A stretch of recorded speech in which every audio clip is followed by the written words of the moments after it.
एक बार की बात है, चार दोस्त एक गाड़ी में रात का सफर तय करते हुए एक सुनसान हाईवे से गुजर रहे होते हैं।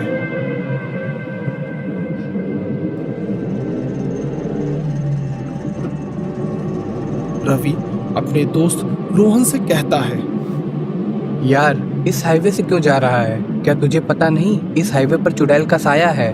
क्या है यार रवि, पीना कम कर दे, वरना किसी ने तेरी ऐसी बातें सुन ली तो तुझे मेंटल हॉस्पिटल छोड़ाएगा। पीछे बैठे दोनों दोस्त रवि पर हंसने लगते हैं। तभी एक हिरण अचानक से गाड़ी के सामने आ जाता है। रोहन अचानक गाड़ी को रोककर बाहर निकलकर देखने लगता है। रवि, विजय और राहुल भी बाहर निकलकर आसपास चेक करते हैं, पर उन्हें वहां कोई हिरण नहीं मिलता। सब गाड़ी में वापस बैठ जाते हैं और रोहन गाड़ी स्टार्ट कर देता है। कुछ देर बाद रोहन को रोड के किनारे एक बूढ़ी औरत दिखती है। रोहन गाड़ी रोक देता है और वो बूढ़ी औरत गाड़ी के पास आकर कुछ खाने के लिए मांगती है। अम्मा, हमारे पास तो कुछ नहीं है। मुझे मांस चाहिए, इंसानी मांस। ये कहकर वो औरत बहुत जोरों से हंसने लगती है।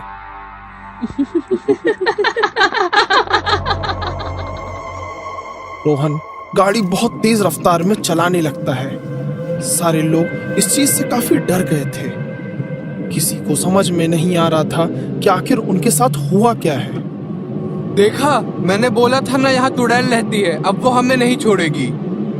रवि चुप कर यार, ऐसे ही अजीब अजीब चीजें हो रही हैं, ऊपर से तू उल्टी सीधी बातें करते जा रहा है। रोहन गाड़ी को काफी तेज से चला रहा होता है कि तभी उसकी गाड़ी के सामने वही हिरण आ जाता है।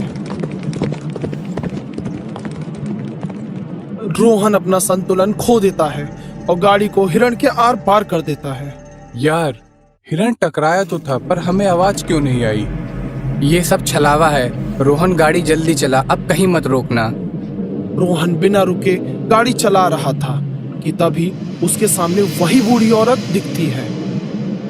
इस बार रोहन ने गाड़ी नहीं रोकी और आगे निकल गया कि तभी विजय जोर से चिल्लाते हुए रोहन को बोलता है, भाई गाड़ी और तेज चला, वो औरत पीछे ही भाग रही है, कहीं हमें पकड़ न ले।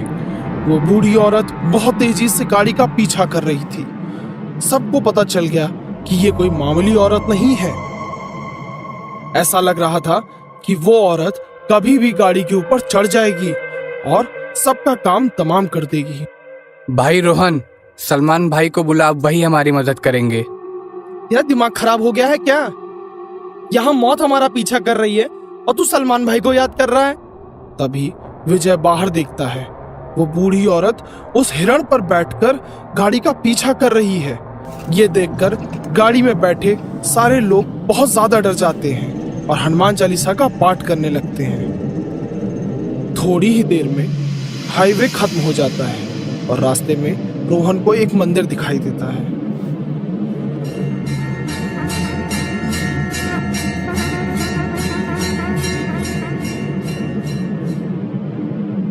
भाइयों, मैं उस मंदिर के पास गाड़ी रोकूंगा, तुम लोग मंदिर के अंदर घुस जाना। पर वो चुड़ैल तो हमारे पीछे ही है। हमारे पास और कोई रास्ता नहीं है। रोहन ने गाड़ी को मंदिर के सामने रोक दिया और सारे लोग मंदिर के अंदर जान बचा के घुस गए। मंदिर में पुजारी उन लोगों को देखकर समझ गए थे कि उनके साथ उस छलावे ने छल किया है। पुजारी ने सबके सर पे भभूति लगाकर गंगा जल का छिड़काव कर दिया। वो चुड़ैल मंदिर के बाहर ही घूम रही थी और लगातार चिल्लाते हुए उन्हें बाहर बुला रही थी। सारे दोस्त मिलकर पुजारी से मदद मांगते हैं। पुजारी उनकी मदद करने के लिए मान जाते हैं और हनुमान जी से प्रार्थना करने लगते हैं। उस देर में पंडित काफी मंत्रों का उच्चारण करने लगते हैं और बाहर उस चुड़ैल के पास जाकर उससे अपनी आंखों की लेजर लाइट से उस चुड़ैल को भस्म कर देते हैं।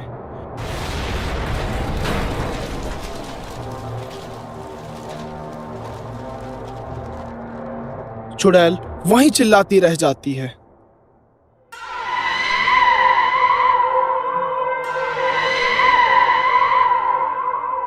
सारे दोस्त पुजारी को शुक्रिया अदा करते हैं और कुछ देर बाद वो लोग वापस गाड़ी में बैठकर अपने मंजिल की ओर निकल गए।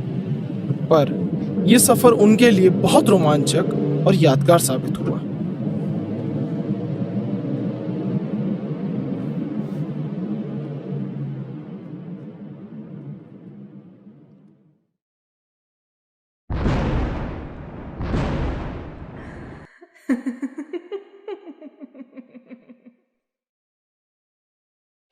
एक समय की बात है, शिवपुर नाम के गांव में एक लड़की रहा करती थी जिसका नाम रूबी था।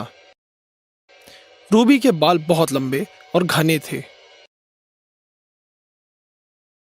जिसकी चर्चा आस पड़ोस के गांव में भी हुआ करती थी। रूबी को अपने बालों पर बहुत घमंड था और वो नई नई चीजें अपने बाल में लगाया करती थी ताकि उसके बाल और भी सुंदर हो जाएं। राधा दीदी, मेरे बाल बड़े टूट रहे हैं।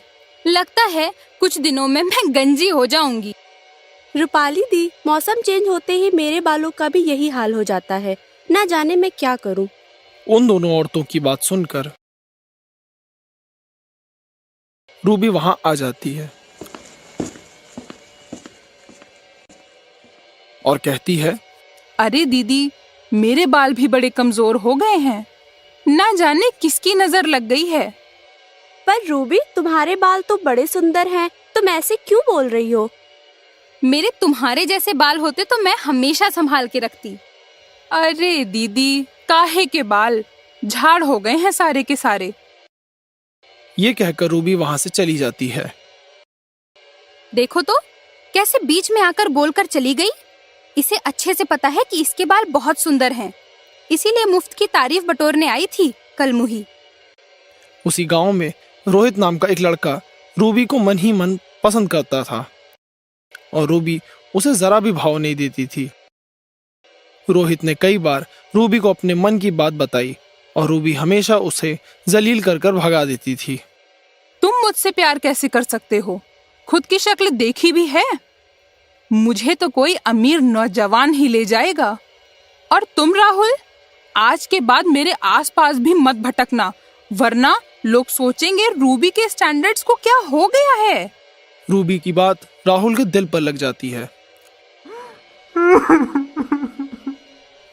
और वो बदला लेने का प्लान बनाता है। अगली सुबह राहुल भेष बदलकर तेल बेचने निकल पड़ता है। रूबी उस तेल को खरीद लेती है और रात में लगाकर सो जाती है।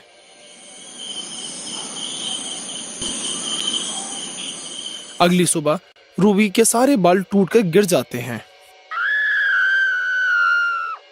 हाय मोरी मैया, ये क्या हो गया? अब मैं क्या करूंगी? और खिड़की से भी पड़ोसन ने मुझे देख लिया है और वो हंसते हुए पूरे गांव को बता देगी। अब मैं घर से बाहर नहीं निकलूंगी। कुछ दिन बाद एक पेड़ से रूबी की लाश लटकी मिलती है। रूबी अब एक चुड़ैल बन चुकी थी। इन गांव वालों ने मेरा मजाक उड़ाया था ना, अब मैं बताती हूँ। उसी रात रूबी ने गांव की सारी औरतों को गंजा कर दिया। अगली सुबह उठने पर सारी औरतें शर्म से घर के बाहर नहीं निकल रही थीं। फिर एक एक करके रूबी ने औरतों को मारना शुरू कर दिया। ऐसे ही कई रात औरतें घर के बाहर मृत मिलती। गांव के लोगों ने इस सब से परेशान होकर पड़ोस के बाबा को बुलाया। बाबा उस पेड़ के पास गए जहां रूबी ने फांसी लगाई थी। बाबा ने अपने तंत्र विद्या से चुड़ैल को बुलाया और चुड़ैल से बात करने की कोशिश करने लगे। तुम क्या चाहती हो और लोगों को क्यों मार रही हो? मैं जब गंजी हुई तो इन लोगों ने मेरा मजाक उड़ाया और मेरे गंजेपन को देखकर बहुत हंसे। अब मैं किसी को भी नहीं छोड़ूंगी। तभी बाबा राहुल को पकड़ के ले जाने के लिए कहते हैं। राहुल के आते ही बाबा उसे चुड़ैल के सामने पेश करते हैं। इसने तुम्हारी ये हालत की है, इसे पकड़ो और बाकी गांव वालों को छोड़ दो। चुड़ैल ने राहुल को बहुत पीटा और उसे भी गंजा कर दिया। रूबी, मुझे माफ कर दो। मैं तुम्हारे बाल नहीं लौटा सकता, पर एक विग दे सकता हूँ जिससे तुम्हारे बाल वापस मिल जाएंगे। राहुल उस चुड़ैल को एक विग लगाकर देता है और रूबी की आत्मा को मुक्ति मिल जाती है।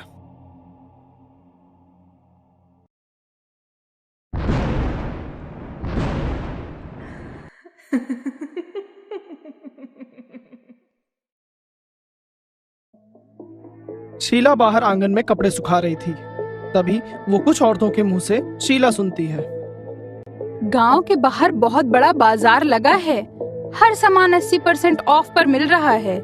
हम सभी को जाना चाहिए सामान लेने। क्या पता कब सेल खत्म हो जाए और सामान महंगा मिलने लगे।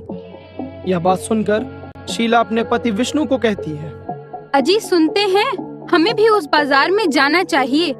मैंने सुना है कहीं बाहर शहर से बाजार लगाने आए हैं लोग। हम भी वहाँ से बहुत सारा सामान सस्ते में ले आएंगे। नहीं, हम वहाँ नहीं जाएंगे। सस्ते के चक्कर में हर हफ्ते तुम पूरा घर बेकार की चीजों से भर देती हो। शीला अपने पति विष्णु की बात सुनकर काफी निराश हो जाती है और अपने पड़ोसी रिया के घर चली जाती है।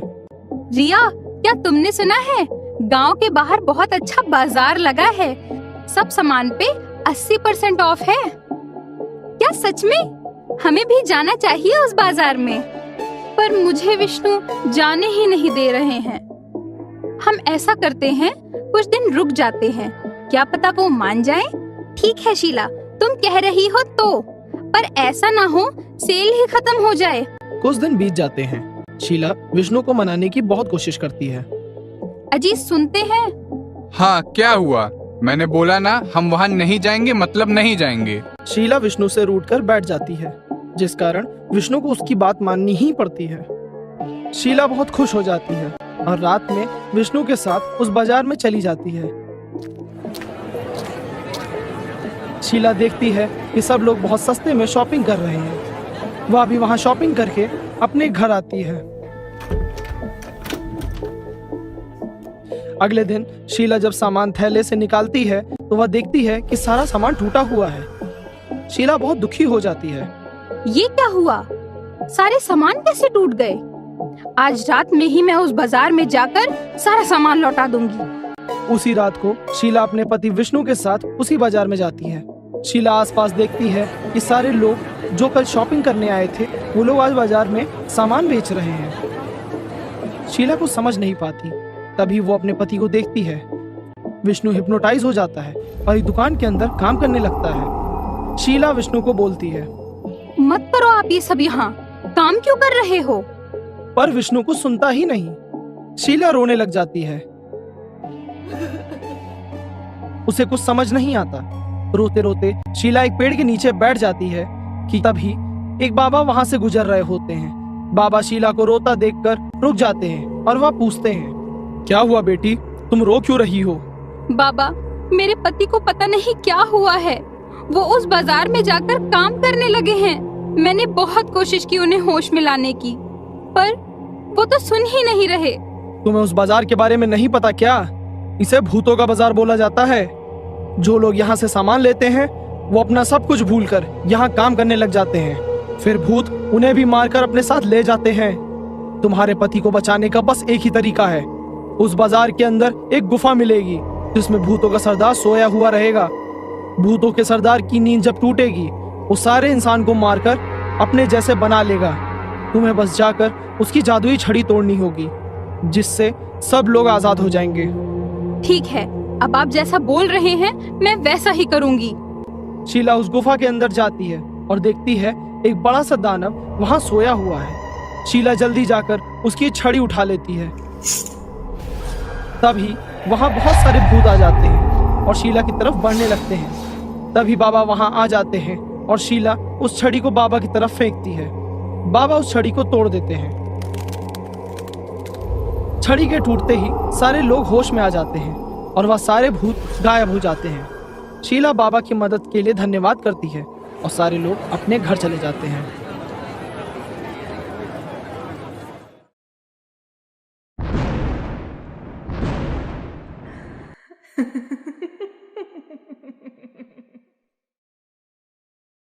एक बार की बात है, मयंक अपने दोस्तों के साथ नदी किनारे बैठकर बर्गर खा रहा होता है।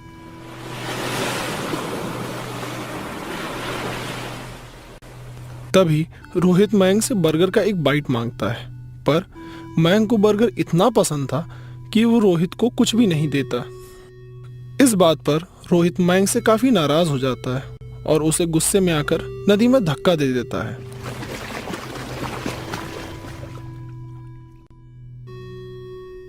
सारे दोस्त इस बात को मजाक में ले रहे थे और मयंक का मजाक उड़ा रहे थे कि तभी नदी में बाढ़ आ जाती है और मयंक को अपने साथ ले जाती है। सारे दोस्त मयंक को बचाने की कोशिश करने लगते हैं पर कोई उसे बचा नहीं पाते। अगली सुबह मयंक की लाश नदी के किनारे मिलती है। मयंक के हाथ में अभी भी वही बर्गर था। सारे लोग उसके शरीर का अंतिम संस्कार कर देते हैं और अपने अपने घर लौट जाते हैं। पर मयंक की आत्मा ने अब एक खतरनाक पिशाच का रूप ले लिया है। मैं उन लोगों को नहीं छोड़ूंगा। मेरी मौत उनकी वजह से हुई है ना?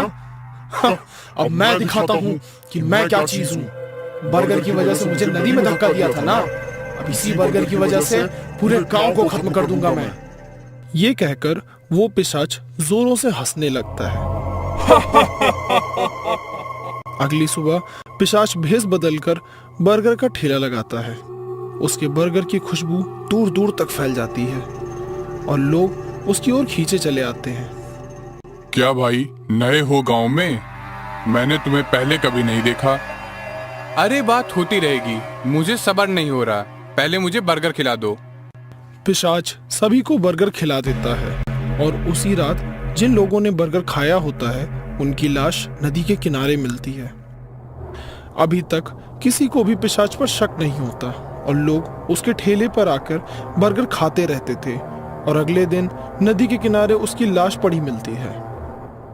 ऐसा ही कई दिनों तक चलता रहा और ये खबर मयंक के दोस्तों के कानों तक पहुंच जाती है। यार शिव, तूने सुना? यहाँ कोई नया लुटेरा आया है और वो सबको मारकर नदी के किनारे फेंक देता है। और मैंने तो ये भी सुना है उन लोगों को किसी लुटेरे ने नहीं, किसी भूत प्रेत ने मारा है। मयंक की मौत के बाद ही ये सब शुरू हुआ है। कहीं वो ही तो नहीं इन सब के पीछे? अगर ऐसी बात है तो हमारी जान खतरे में है। मैंने तो ये भी सुना है कि गांव में एक नया बर्गर वाला आया है। ये सारी चीजें छोड़ो और चलो पहले बर्गर खा के आते हैं, फिर सोचेंगे उसके बारे में। सारे दोस्त पिशाच के पास बर्गर खाने के लिए आते हैं। पिशाच अपने दोस्तों को देखकर बहुत खुश हो जाता है और जल्दी से सारे लोगों को हटाकर पहले उन्हें बर्गर देने लगता है। ये देखकर शिव अपने दोस्तों से फुसफुसाते हुए कहता है, दोस्तों रुको, क्या तुम्हें कुछ गड़बड़ नहीं लग रही? क्यों? बर्गर फ्रेश नहीं है क्या? अरे वो बात नहीं है, देखो इतनी भीड़ में भी उसने सबसे पहले हमें बर्गर दिया है और लगातार वो हमें ही घूरे जा रहा है। मुझे तो बर्गर में कुछ काला लगता है, मुझे इस बात का पता लगाना पड़ेगा। शिव सॉस मांगने के लिए पिशाच के करीब जाता है और गर्म गर्म बर्गर पिशाच के पैरों पर गिरा देता है। अबे शिव के बच्चे, ये क्या किया तूने? पिशाच के मुंह से शिव अपना नाम सुनकर समझ जाता है और सारे दोस्त भी समझ जाते हैं कि ये और कोई नहीं बल्कि मयंक ही है। पर सारे लोग ऐसा दिखावा करते हैं जैसे सब कुछ ठीक है और बर्गर खाने की एक्टिंग करते हुए वहां से चले जाते हैं। यार अब कुछ करना पड़ेगा। उसने तो हमें बर्गर खाते हुए देख लिया, मतलब वो हमें मारने आएगा। हमें किसी की मदद लेनी पड़ेगी वरना मयंक हमें भी मार डालेगा। मुझे नहीं पता था कि मजाक एक दिन इतना भारी पड़ेगा और हम मयंक को खो देंगे। अब जो हो गया सो हो गया। अब वो हमारा दोस्त नहीं है, अब वो एक पिशाच बन चुका है और उसे रोकना हमारी जिम्मेदारी है। पर हम करेंगे क्या? मैं किसी बाबा को जानता हूँ जो हमारी मदद जरूर करेंगे। तीनों दोस्त बाबा के पास जाते हैं।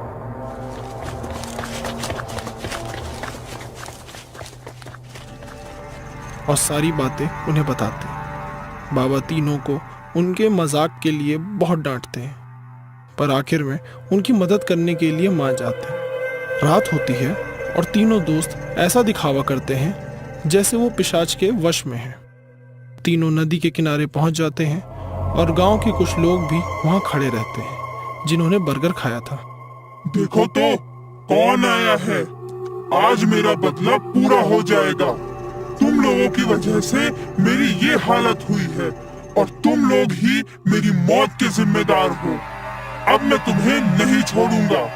ये कहकर पिशाच जोरों से हंसने लगता है कि तभी बाबा वहां आ जाते हैं। पिशाच बाबा को देखकर बोलता है, तुम्हें तो मैंने बर्गर नहीं खिलाया था, तो तुम यहाँ क्या कर रहे हो?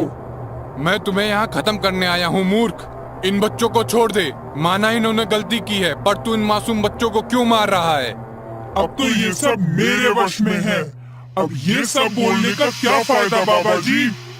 बाबा अपनी झोली में से सामान निकालकर मंत्र पढ़ना शुरू करते हैं और धीरे धीरे सभी को होश में लाने लगते हैं। लोगों को होश में आने से पहले ही मैं पानी में डुबाकर मार देता हूँ। बाबा, तुमने सबको तो होश में ला दिया, पर इन तीनों का क्या होगा? इनकी मौत तो मेरे ही हाथों होगी। ये कहकर पिशाच रवि, रोहित और शिव के पास उड़ते हुए आने लगता है कि तभी रोहित बोलता है, हमने तो बर्गर खाया ही नहीं था। शिव की चालाकी की वजह से हम तुम्हारी चाल से बच गए, वरना हम भी आज तुम्हारे हाथों मारे जाते। भाई मयंक, हमने जानबूझकर ये नहीं किया था। हमने तो तुझे बचाने की कोशिश की थी। माफ कर दे यार। माफी, वो भी मुझसे? अब मुझे सबको तड़पा कर मारना पसंद है। अब मुझे किसी को मारना ही पड़ेगा खुद जीने के लिए। ये कहकर पिशाच तीनों के पास उड़ते हुए आने लगता है और तभी बाबा उस पिशाच पर मंत्रों का उच्चारण करते हुए पिशाच को कमजोर कर देते हैं। तभी सारे गांव वाले वहां मशाल लेकर इकट्ठा हो जाते हैं।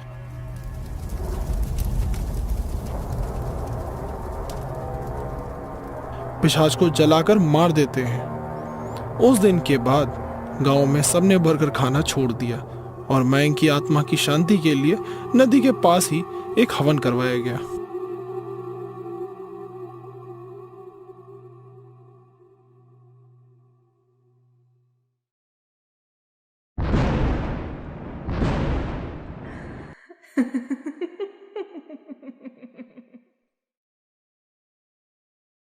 चुड़ैल का झूला। एक समय की बात है, गांव में एक पागल खाना था जो कि काफी समय पहले ही बंद हो चुका था। उस पागल खाने के बाहर एक पीपल का पेड़ था जिसमें बच्चों ने एक झूला लगा रखा था। गर्मियों के मौसम में बच्चे उधर खेला करते थे। एक दिन जब बच्चे उस झूले से झूल रहे थे, पीपल के पेड़ की चुड़ैल ने झूले में बैठे बच्चे को धक्का मार दिया। इससे सारे बच्चे काफी घबरा जाते हैं और डरकर भाग जाते हैं।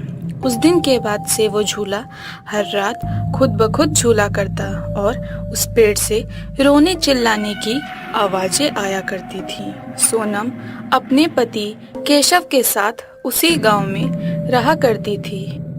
एक दिन सोनम के घर उसके बड़े भाई अपने दो छोटे बच्चे रूबी और शिव को लेकर आते हैं। सारे लोग खाना खाने के बाद सोने जाते हैं। तभी रूबी की नजर खिड़की के बाहर उस झूले पर पड़ती है।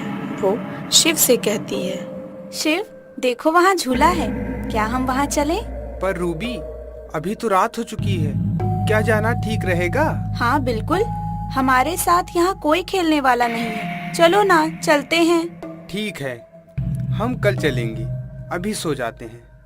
रूबी को उस रात बिल्कुल भी नींद नहीं आती और वो बीच रात में ही शिव को नींद से उठा देती है। शिव, मुझे बिल्कुल नींद नहीं आ रही है, चलो ना खेलते हैं। इतनी रात में? अच्छा ठीक है, चलो झूले के पास चलते हैं। दोनों बच्चे बिना किसी को बताए झूले के पास जाकर झूला झूलने लगते हैं। रूबी झूले पर बैठती है और शिव उसे पीछे से धक्का दे रहा होता है। ऐसे ही काफी देर हो जाती है। चलो रूबी, हमें लेट हो गया है, चलो घर वापस चलते हैं। शिव की बात सुनकर रूबी झूले से उतरने की कोशिश करती है, पर झूला खुद ही झूले जा रहा था। शिव झूले को जैसे ही रोकने की कोशिश करता है, झूले से शिव को ही चोट लग जाती है। शिव समझ जाता है कि इस झूले में कुछ गड़बड़ है और वो भाग कर जाता है और घर में सबको उठाकर ले आता है। घर के सब लोग रूबी के पास आकर उसे झूले से उतारने की कोशिश करने लगते हैं, पर वो झूला रुकने का नाम ही नहीं लेता। केशव झूले को पकड़ता है और सोनम रूबी को उतार लेती है। दोनों बच्चों को इस शरारत के लिए बहुत डांट पड़ती है। तुम दोनों अब उस झूले के पास नहीं जाओगी, उस झूले पर चुड़ैल का साया है। अगली रात जब सब सो रहे होते हैं, रूबी की आंख बीच में रात को खुल जाती है और उसे ऐसा लगता है जैसे कोई उसे अपनी ओर पुकार रहा है। रूबी उठकर उस झूले के पास जाकर झूला झूलने लगती है और जोर जोर से हंसने लगती है। शिव की नींद हंसने की वजह से टूट जाती है और वो खिड़की के बाहर देखता है। बाहर अपने बहन को ऐसे झूला झूलते देख शिव के होश उड़ जाते हैं और वो जल्दी से सारे घर वालों को उठाता है। केशव और सोनम गांव वालों को इकट्ठा करते हैं और सब रूबी के पास जाते हैं। पहला गांव वाला, ए चुड़ैल, छोड़ दे इस बच्ची को और चली जा यहाँ से। चुड़ैल गांव वालों के सामने आ जाती है और हंसते हुए बोलती है, ये झूला मेरा है और मैं इस बच्ची को अपने साथ रख लूंगी। दूसरा गांव वाला, चलो इस झूले को ही काट देते हैं। गांव वाले झूले को काट देते हैं जिससे रूबी नीचे गिर जाती है और होश में आ जाती है। मैं यहाँ से नहीं जाऊंगी, नहीं जाऊंगी। गांव वाले मिलकर पेड़ में भी आग लगा देते हैं जिससे चुड़ैल भी जलकर मर जाती है।